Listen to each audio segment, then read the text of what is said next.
Corona काल में कमाई के चक्कर में एलोपैथिक दवाओं को लेकर पतंजलि खूब झूठ फैलाया था। भ्रामक विज्ञापन यानी कि गलत प्रचार के जरिए लोगों को लुभाने की कोशिश की थी, जो अब बाबा रामदेव और उनके सहयोगी बालकृष्ण के लिए बड़ी फांस बन गई है। सुप्रीम कोर्ट ने ऐसा तेवर दिखाया है कि बाबा कह रहे हैं अब कोई झूठ नहीं बोलेंगे, कभी प्रेस कॉन्फ्रेंस नहीं करेंगे, बस माफ कर दो माय लॉर्ड।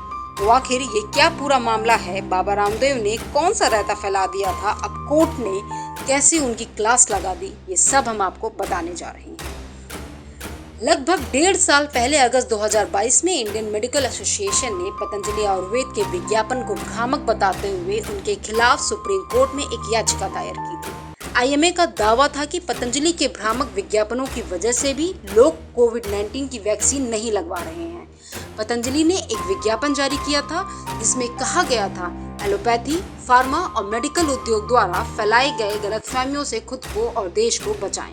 इसके साथ ही बाबा रामदेव ने एलोपैथी को बेवकूफ और दिवालिया विज्ञापन भी कहा था।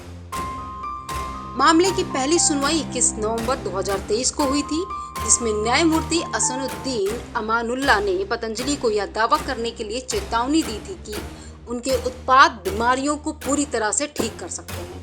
साथ ही उनके प्रत्येक उत्पाद पर 1 करोड़ रुपए का जुर्माना लगाने की भी चेतावनी दी थी, जिस पर पतंजलि के वकील साजन पुआ ने पतंजलि की ओर से कोर्ट से माफी मांगते हुए कहा था कि अब से कानून का उल्लंघन नहीं किया जाएगा।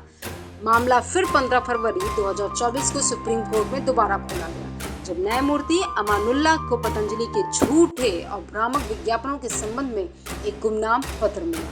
मामले पर जस्टिस हेमा कोहली और अमानुल्लाह की पीठ ने 27 फरवरी को पतंजलि आयुर्वेद और एमडी आचार्य बालकृष्ण को आदेशों का उल्लंघन करने के लिए अवमानना नोटिस जारी किया।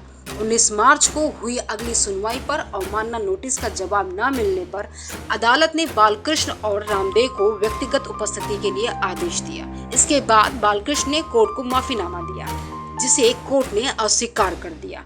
बालकृष्ण और रामदेव ने 9 अप्रैल को सुप्रीम कोर्ट से माफी मांगते हुए कहा, हमें इस चूक पर गहरा अफसोस है और अदालत को आश्वासन देते हैं कि इसे दोहराया नहीं जाएगा। लेकिन 10 अप्रैल को कोर्ट ने सख्त तेवर दिखाते हुए बाबा रामदेव और बालकृष्ण के माफीनामे को खारिज कर दिया।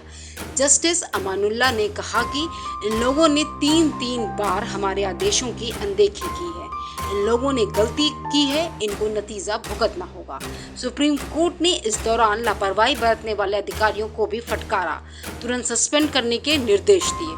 सुप्रीम कोर्ट ने चेतावनी देते हुए कहा कि आप अगले एक्शन के लिए तैयार रहें। आपने जानबूझकर कोर्ट की अवमानना की और मामले को हल्के में लिया।